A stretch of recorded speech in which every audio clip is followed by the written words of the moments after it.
you'd heard about these crystal skulls back when you were 10 years old, but I want to know how you realized that you were close to this mystery, and what inspired you to pursue it to the point where you're doing what you're doing today. Just sort of picked up a book once again when I was in Guatemala, and I saw one of the pictures of one of the guys holding the skulls, and I knew that was from the town that I've actually been living in, because all the Mayan people wear their traditional dress. They're, really holding on to the cultures and traditions there, and I recognized the dress, so I thought I'd ask a few questions when I came back into town. There must be shamanic healers in that definitely. area.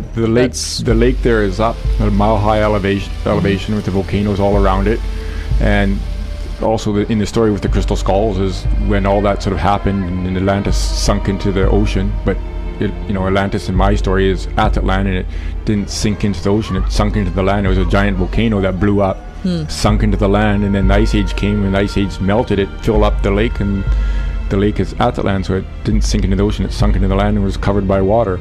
And then when there was all sorts of ash around the world from all these volcanoes blowing up, to survive you had to go up in the mountains to get clean air.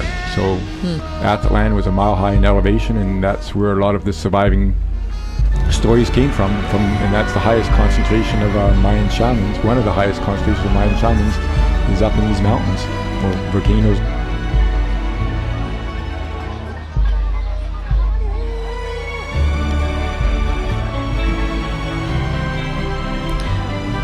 How many plans? I'm looking for funding right at the moment to get this project going, and definitely want to go back there. I mean, you come back here and I've got all these cameras in front of me and computers and all the stuff going on right now. It's going back to that balance, is to live a simple way of life.